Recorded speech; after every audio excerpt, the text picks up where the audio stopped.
Sequence and series miscellaneous exercise question number 27. देखो question number 27 में क्या आपके पास आ फार्मर बाइज आ यूज्ड ट्रैक्टर ₹4,12,000। ठीक है, उसने एक यूज, ठीक है, सेकंड हैंड ट्रैक्टर लिया है 12,000 का। ही पेज ₹6,000 कैश। 6,000 उसने कैश पे कर दिया and agree to pay the balance, ठीक है, in annual installment of ₹500 plus 12% interest on the unpaid amount. ठीक है, देखो सिक्स वो पे कर चुका है तो अनपेड अमाउंट क्या हुआ सबसे पहले। ठीक है, अनपेड अमाउंट, अनपेड अमाउंट। ठीक है, 12,000 का ट्रैक्टर था जिसमें से 6,000 उसने पे कर दिए। ठीक है, तो कितने रुपीज बचे उसके पास? ₹6,000। तो ₹6,000 हुआ इसके पास अनपेड अमाउंट। ये जो अनपेड अमाउंट है, ठीक है, इस पर वो क्या करेगा, 500 हर इंस्टॉलमेंट में देगा। 500 तो उसने देने देने हैं, ठीक है, प्लस 12% इंटरेस्ट भी देगा, प्लस 12% इंटरेस्ट भी वो देगा। ठीक है, अब देखो पहले जो उसके पास है, ठीक है, देखो 12% इंटरेस्ट देगा तो पहले उसने जो है 6,000 उसको पे करने को बचा है। तो 12% इंटरेस्ट क्या देगा, पहले 6,000 पर देगा। इंटरेस्ट की बात हो रही है, 500 की बात मैंने अभी की नहीं है, ये अलग है 500। ठीक है, ये 500 अलग है। तो देखो, ठीक है, फिर सुन लो, देखो 6,000 अनपेड अमाउंट आ गया। अब उसने इस अनपेड अमाउंट पर, ठीक है, एनुअली क्या करना है, ठीक है, 12% इंटरेस्ट देना है। ठीक है, फर्स्ट इंस्टॉलमेंट उसके पास 6,000 अभी बची देने के लिए, तो उस पर 12% इंटरेस्ट देगा। ठीक है, फिर उसको जो 12% इंटरेस्ट देना पड़ेगा अगले साल। देखो 500 रुपीज तो वो पे कर ही रहा है, प्लस इंटरेस्ट भी तो पे करेगा, 500 इंस्टॉलमेंट एंड इंटरेस्ट। ठीक है, तो पहला लगेगा 6,000 पर इंटरेस्ट लगेगा, फिर उसके बाद 12% नेक्स्ट ईयर कितनी देगा। ठीक है, ये आ गया मेरे पास 720। ओके, ठीक है, अब देखो 720 तो उसने इंटरेस्ट दिया, प्लस इंस्टॉलमेंट ये अलग दिए। ठीक है, ओके, ये तो इंटरेस्ट की बात हो रही है, इंस्टॉलमेंट तो 500 दी, अब उसने 500 पे कर दिया है, तो अब कितना बचा, 5,500 बचा। अब इस पर इंटरेस्ट देगा जो कि देगा 660, प्लस इंस्टॉलमेंट अलग देगा। यानी कि पहले जब उसने इंस्टॉलमेंट दी तो उसने 1,220 रुपीज पे किए, सेकेंड इंस्टॉलमेंट दी तो उसने 1,160 रुपीज पे किए। ठीक है, 500 इंस्टॉलमेंट है उसका, जो ये जो रेट ऑफ इंटरेस्ट है ये ज़्यादा पड़ रहा है। ठीक है, जो थर्ड इंस्टॉलमेंट होगी उसकी वो कितनी होगी, 5,000। देखो फर्स्ट इंस्टॉलमेंट में 500 रुपये दे चुका है, ठीक है, तो उसको अब 5,500 रुपीज पे करने हैं। ठीक है, और सेकंड इंस्टॉलमेंट में 500 रुपये वो 500 रुपीज और दे चुका है, तो अब उसके पास बचे 5,000 रुपीज देने के लिए। तो 5,000 रुपीज पे कितना इंटरेस्ट लगेगा, 600, और 500 क्या देना पड़ेगा उसे, 500 रुपीज उसको क्या देना पड़ेगा, जो उसकी इंस्टॉलमेंट है, यानी कि सेकंड उसको इतना देनी पड़ेगी। ये सेकंड, इसकी थर्ड इसकी इंस्टॉलमेंट होगी। ये first installment, second installment, third installment. First installment में 500 rupees plus 720 interest, second installment में 500 रुपीज प्लस 660 इंस्टॉलमेंट। ठीक है, क्योंकि उसने 500 रुपीज की इंस्टॉलमेंट देनी है, ये तो एक्स्ट्रा इंटरेस्ट पड़ रहा है उसको। ये चीज समझ में आई? ठीक है, तो देखो उसको टोटल इंटरेस्ट कितना पड़ेगा, मैं ओनली इंटरेस्ट की बात कर रहा हूँ, टोटल इंटरेस्ट, इंस्टॉलमेंट की बात नहीं कर रहा, उसको टोटल इंटरेस्ट कितना पड़ेगा, 12% ऑफ 6,000। ठीक है, नेक्स्ट ईयर उसे 12% देना पड़ेगा इंटरेस्ट किस पर, 5,500 पर। उससे नेक्स्ट ईयर 12% ऑफ 5,000 पर देना पड़ेगा, plus up to so on, plus जो लास्ट उसकी इंस्टॉलमेंट होगी वो किस पर होगी, जो 500 रुपीज बचे होंगे जो खत्म होने से पहले। ठीक है, लास्ट इंस्टॉलमेंट 500 रुपीज का देगा। तो ये आपके पास दिया है, ये इसको इंटरेस्ट देना पड़ेगा। ये तो मैंने आपको समझाया है, ठीक है, लेकिन टोटल इंटरेस्ट ऐसे निकालोगे, एंड 12% कॉमन है तो 12%, ठीक है, इंटू क्या आ जाएगा 6,000 plus 5,500 plus 5,000 plus up to so on plus 500, ये आ जाएगा। ठीक है। Now this is 12% means 12/100 into sum of, ये एपी बन रही है, ठीक है। तो सम ऑफ एन टर्म, इसमें नंबर ऑफ टर्म्स कितनी आएंगी, तो सबसे पहले तो आपको इसमें नंबर ऑफ टर्म्स निकालने पड़ेंगे, ठीक है। तो number of terms a n is equal to a plus n minus one into, इसका यूज करते हैं। तो लास्ट टर्म क्या है 500 which is equal to a is 6000, आप उल्टा करके भी लिख सकते हो सीक्वेंस को, ऐसा कुछ नहीं है, ठीक है, आप ऐसे भी कर सकते हो। Plus n minus one into d, common difference क्या है second term minus first term minus 500, इसको वहां ले जाओ तो क्या आएगा minus 5500 is equal to n minus one into minus 500, ये यहां जाके डिवाइड हो जाएगा, which is equal to n minus one, minus से माइनस कट गया 0 0 0 0, क्या आ गया 11, तो एन की वैल्यू क्या आ गई 12, तो नंबर ऑफ टर्म्स कितने आएंगे 12, तो 12 टर्म्स का सम निकालना है। तो 12/2 into 2a, 2 into 6000 plus n 12 minus 1 into d, common difference is minus 500, ध्यान रखना ये कहीं प्लस में आ रहा है कि माइनस में आ रहा है, ठीक है। तो ये तो आ गया मेरे पास 6, ठीक है। तो ये आ गया 12/100 into 6 into 12,000 minus 11 and this is 5500, ठीक है। यहां कर दूं तो मेरे पास कितना आ गया 12/100 इंटू 6 इंटू माइनस कर दो तो 6500, ये आ रहा है।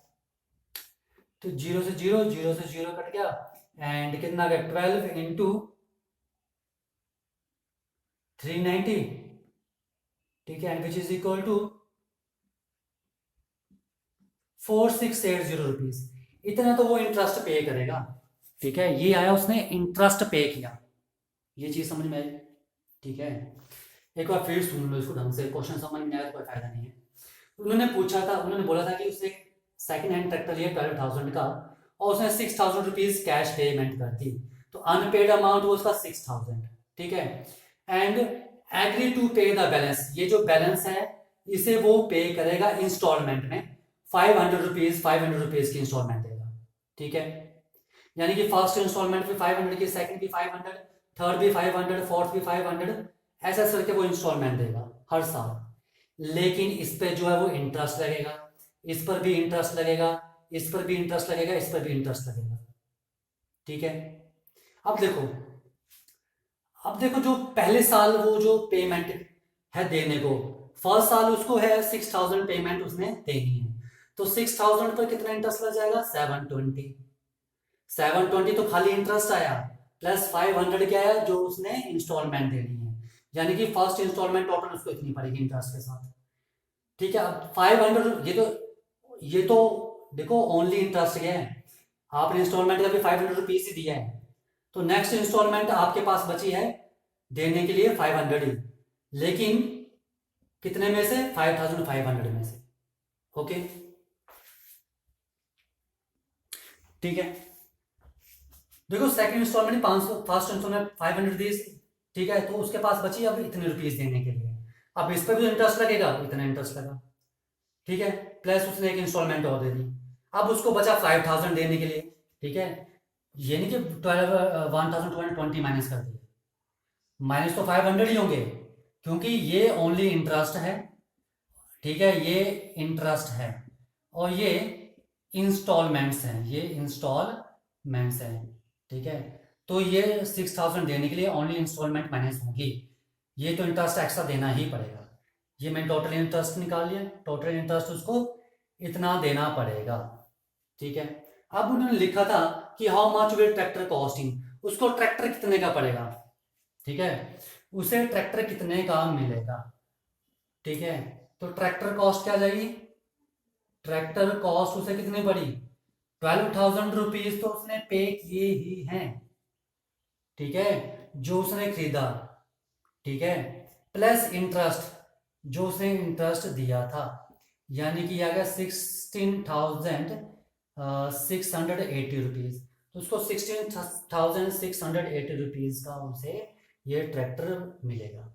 ठीक है, तो जो उन्होंने आपसे पूछा। ओके, देखो जो क्वेश्चन नंबर 28 है वो आप करोगे ट्राई, बिल्कुल सेम है। ठीक है, बिल्कुल सेम टू सेम क्वेश्चन है, कोई फर्क नहीं है, सेम इसी मेथड से करना और ऐसे ही करना है। तो 28 क्वेश्चन मैंने आपके लिए छोड़ दिए। ठीक है, आज हम 29th क्वेश्चन करते हैं। देखो question number 29, a person writes a letter to 4 of his friends. ठीक है, इसमें पर्सन ने क्या किया, 4 लेटर्स लिखे अपने 4 फ्रेंड्स को। Writes a letter to 4 of his friends, 4 letters को। He ask each one of them to copy the letter and mail to the 4 different person. इसने क्या किया, ठीक है, अपने फ्रेंड को, फ्रेंड 1, ठीक है, फ्रेंड 2, फ्रेंड 3, इसने फ्रेंड 1 को लेटर लिखा, ठीक है, फ्रेंड 2 को लिखा, फ्रेंड 3 को लिखा,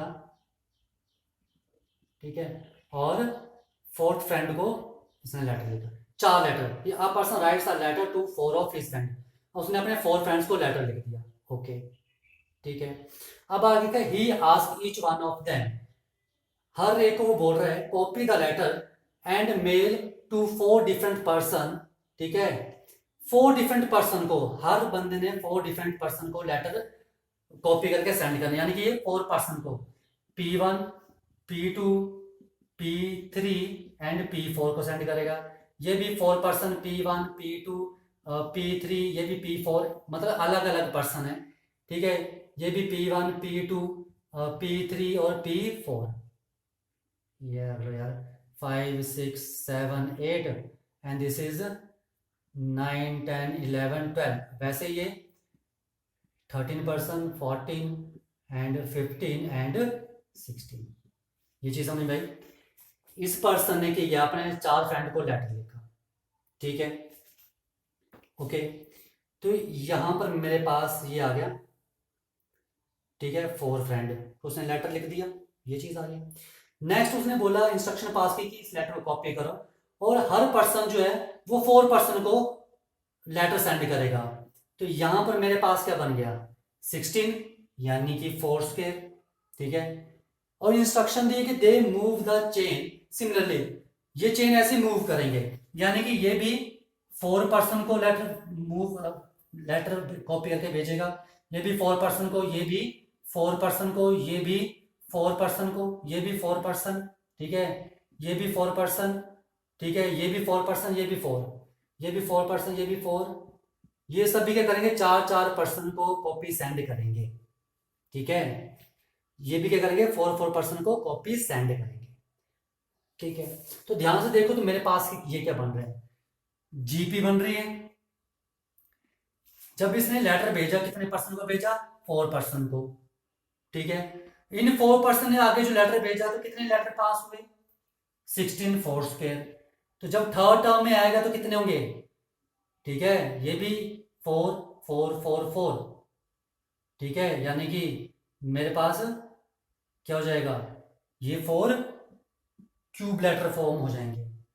ठीक है, 4, 8, 12, 16, ये 16, तो ये भी 16, ये भी 16, तो ये भी आगे क्या करेंगे, 16 लेटर आगे सेंड करेंगे।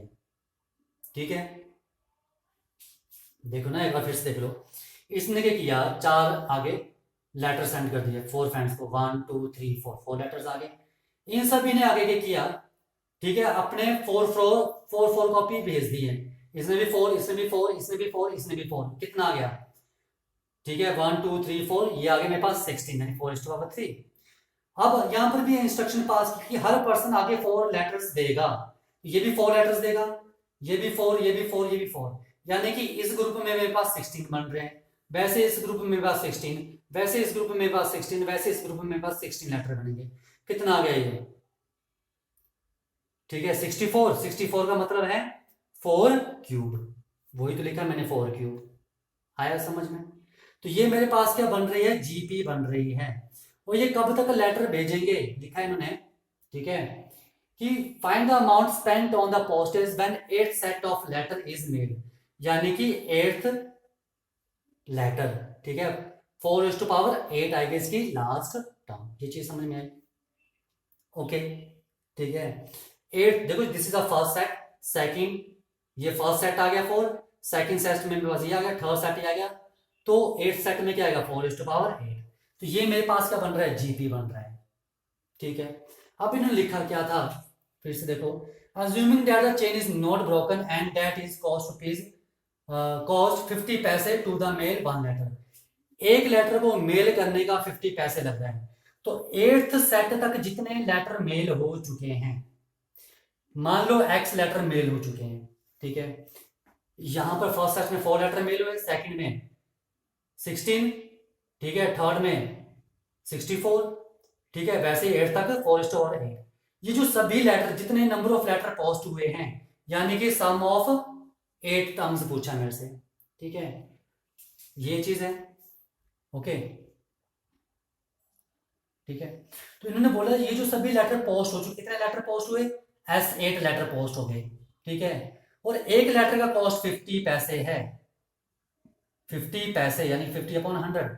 तो पूछ रहे हैं सभी लेटर का कॉस्ट कितना होगा, तो मुझे पहले इसका सम निकालना पड़ेगा। तो S8 क्या जाएगा, first term is 4 into common ratio is also 4, second term divide by first term, 4/8 - 1 divide by 4 - 1, ये आएगा मेरे पास S8, and which is equal to 4 into 4/8 is 4 4 16 256 512 1024 4,096 को मल्टीप्लाई किया 192 16,384 एंड 16,384 32,764 एंड का डबल किया तो आगे मेरे पास 65536, ठीक है, -1 divide by 3 which is equal to कितना जाएगा 4 इंटू 65535 डिवाइड बाय 3 से कट जाएगा, 3 6 जी आया 21845, ठीक है, into 4 and which is equal to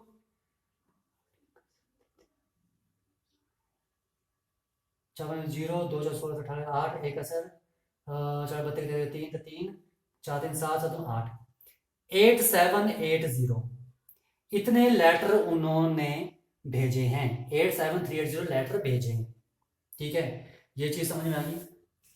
GP बना, आगे उन्होंने लिखा था कि जो उन्होंने टोटल लेटर भेजे हैं, टोटल लेटर कितने भेजे S8, ठीक है, जो कि आ गया ये। अब एक लेटर का कॉस्ट 50/100 है, 50 पैसे है, तो उन सभी लेटर का कॉस्ट निकालना है, यानी कि इन लेटर का कॉस्ट निकालना है।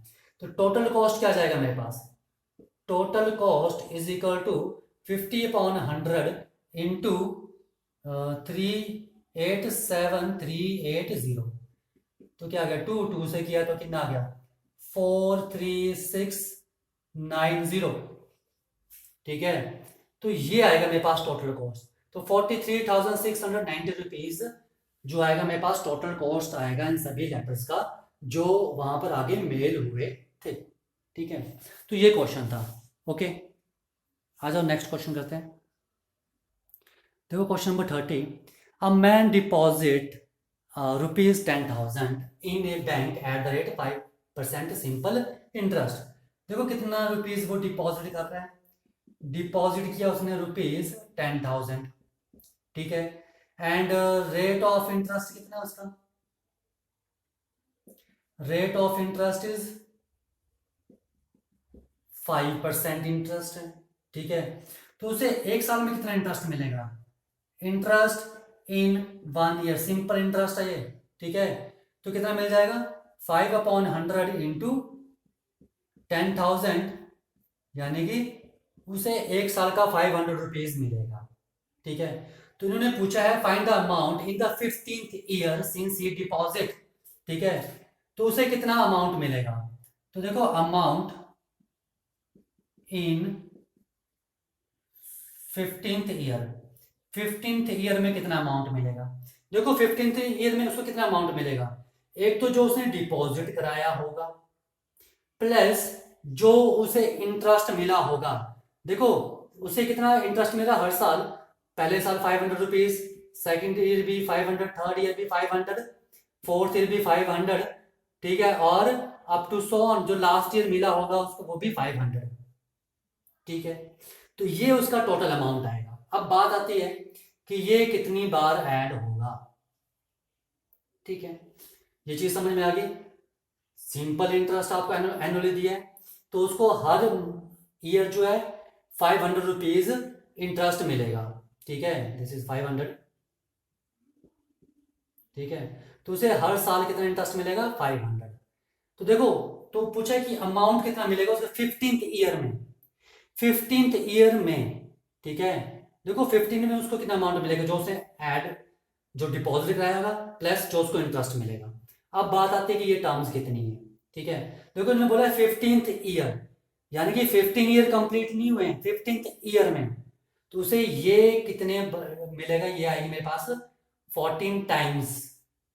ये 14 ईयर्स का इंटरेस्ट होगा, 14 ईयर्स का, 15 ईयर का इंटरेस्ट नहीं होगा। फिर सुन लो क्या लिखा, find the amount in 15th year, कि 15th ईयर में कितना अमाउंट मिलेगा, यानी कि उसको 14 ईयर्स के बाद कितना अमाउंट मिलेगा। 15 ईयर्स का मतलब क्या है, 15th ईयर, 15th ईयर का मतलब है कि उसने 14 ईयर डिपॉजिट किया और उसे नेक्स्ट ईयर उसको कितना मिला। तो इंटरेस्ट तो उसको डिपॉजिट करने का मिलेगा, तो डिपॉजिट कितना टाइम रखा था उसने, 14 ईयर्स ने डिपॉजिट रखा, तो 14 ईयर्स का इंटरेस्ट मिलेगा। तो ये कितनी टर्म्स आ जाएंगी, 14। तो क्या आ जाएगा, 10,000 plus 500 into 14, and which is equal to 10,000 plus 7,000, यानी कि उसे 17,000 रुपीज मिलेंगे आफ्टर 14 ईयर्स। अब नेक्स्ट है, also calculate the amount after 20 years. तो अमाउंट आफ्टर 20 ईयर्स, 20 ईयर्स के बाद उसे कितना अमाउंट मिलेगा, जो उसने डिपॉजिट कराया होगा प्लस जो उसे इंटरेस्ट मिलेगा, 500 रुपीज उसे इंटरेस्ट मिल रहा था। ठीक है, और लास्ट ईयर कितना मिलेगा उसे, 500 रुपीज। अब बात ये नंबर ऑफ टर्म्स कितनी आएंगी। ठीक है, तो 10,000 प्लस 500 इंटू, देखो लिखा है आफ्टर 20 ईयर्स, 20 साल के बाद, यानी कि 20 ईयर्स कंप्लीट होने के बाद उसे कितना इंटरेस्ट मिलेगा। ठीक है, 20 ईयर्स कंप्लीट हो रहे हैं, यानी कि उसने डिपॉजिट जो किया था वो 20 ईयर्स के लिए किया था। ठीक है, तो 20 ईयर्स के लिए उसने डिपॉजिट किया है, तो 20 ईयर्स का कितना इंटरेस्ट मिलेगा, तो ये 20 टाइम्स। ठीक है, 20 टर्म्स हो जाएंगी, ये कितनी टर्म्स हो जाएंगी, ये 20 टर्म्स, 20 टाइम्स उसे इंटरेस्ट मिलेगा। देखो यहां लिखा था 15th ईयर, कि 15th ईयर में उसे कितना इंटरेस्ट मिलेगा, मतलब आफ्टर 14 ईयर्स। यहां पर लिखा कि आफ्टर 20 ईयर्स, यानी कि 20 ईयर्स कंप्लीट होने के बाद। ये था 15th ईयर, मतलब 14 ईयर्स कंप्लीट होने के बाद। ये लिखा है आफ्टर 20 ईयर्स, तो मतलब 20 ईयर्स कंप्लीट होने के बाद, यानी कि उसे 20 ईयर्स का इंटरेस्ट मिलेगा, इसलिए 20 टाइम्स। तो कितना आ गया ये, 10,000 plus 10,000 which is equal to rupees, उसे 20,000 रुपीज मिलेंगे आफ्टर 20 ईयर्स। ओके, तो ये था इसका क्वेश्चन। ठीक है, आ जाओ नेक्स्ट क्वेश्चन। देखो question number 31, a manufacturer cons that value of A machine, ठीक है, विच कॉस्ट हिम रुपीज 15,625। ठीक है, यानी कि मेरे पास कॉस्ट दिया है मशीन का, कॉस्ट ऑफ मशीन जो है वो कितना है, रुपीज 15,625। अब लिख रहे हैं कि will depreciate each year by 20%, यानी कि उसकी वैल्यू जो है हर साल 20% कम हो जा रही है। देखो हर साल 20% कम हो रही है। ठीक है, हर साल 20% कम हो रही है। ठीक है, कितनी हो रही है, हर साल देखो मशीन डेप्रिशिएट, ठीक है, बाय 20% एवरी ईयर। ठीक है, हर साल 20% कम हो रही है, यानी कि उसकी वैल्यू कितनी रह जा रही है, 80% रह जा रही है। ठीक है, यानी कि that is it's value after every year, after every year, ठीक है, इज 80%। ठीक है, 80% का मतलब है कि 80/100, यानी कि 4/5, 4/5 उसकी रह जा रही है वैल्यू। ठीक है, देखो हर साल उसकी 20% कम हो रही है, यानी कि हर साल उसकी वैल्यू 80% रह जा रही है। ठीक है, तो उन्होंने पूछा कि 5 साल के बाद उसकी वैल्यू क्या रहेगी।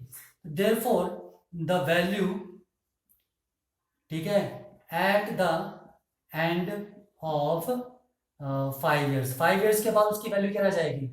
उसकी स्टार्टिंग वैल्यू थी 15,625, फर्स्ट ईयर में उसकी 4/5 वैल्यू रहेगी। अब सेकंड ईयर में भी क्या हुआ, उसकी 80% ये कम हो रही है। ठीक है, हर साल उसकी वैल्यू कम हो रही है और 5 साल तक कम हो रही है, ये लिखा है। हर साल 20% कम हो रही है, हर साल 20%। देखो eight the end of first year, first year के एंड में क्या होगी, ये वैल्यू आ जाएगी 80%, मतलब 80% वैल्यू रहेगी, 20% कम होगी। तो सेकेंड ईयर के खत्म होने के बाद उसकी कितनी वैल्यू आ जाएगी। देखो फर्स्ट ईयर के एंड होने पर ये वैल्यू थी। ठीक है, अब इसका 80%, इसका 80% कितना हुआ 4/5, 80% ये लिखा 4/5। वैसे ही थर्ड ईयर के एंड में, थर्ड ईयर के एंड में क्या होगा। ठीक है, ये तो आ गया मेरे पास सेकेंड ईयर का एंड। अब थर्ड ये आई मेरे पास वैल्यू जब 2 साल खत्म हो गए थे, तो ये एक वैल्यू बची थी। अब थर्ड ईयर के एंड में क्या होगा, ये 4/5 और कम हो जाएगी। ठीक है, तो ये क्या हो रहा है, मल्टीप्लाई होते जा रहे हैं। तो वैसे ही at the end of 5 year क्या हो जाएगा, ये इंटू ये आ जाएगा। ठीक है, इसको कर लो 5, तो ये कितना जाएगा 15625 इंटू, चलो 16, 54, 1024 बटे 31, 25। ठीक है, 1 से 5 से कट गया, and which is equal to 5120। ठीक है, तो आफ्टर 5 ईयर उसकी वैल्यू 5,120 रुपीज रह जाएगी। आया समझ। देखो फर्स्ट ईयर में क्या हुआ कि उसकी 80% वैल्यू रहेगी, ये रहेगी। ठीक है, 4/5। ठीक है, अब ये थी मेरे पास फर्स्ट ईयर की वैल्यू। अब सेकंड ईयर जो है इसका 80% रह जाएगा, तो इसका 80% क्या हुआ, ये निकाल लिया। ठीक है, अब ये बोले आफ्टर थर्ड ईयर। ठीक है, तो सेकंड ईयर के एंड में मेरे पास ये वैल्यू थी, तो आफ्टर थर्ड ईयर क्या हो जाएगी, 80% और कम हो जाएगी। इसके लिए मैंने 4/5 से फिर मल्टीप्लाई कर दिया। वैसे फोर्थ ईयर में होगा, वैसे फिफ्थ ईयर में होगा, वहां से ये मैंने टर्म लिखी है eight the end of 5 year. ठीक है, तो eight the end of 5 year the value of machine is 5,120। 15,625 से कहाँ पहुंच गई वो 5,120 रुपीज रह गए। ओके, ठीक है।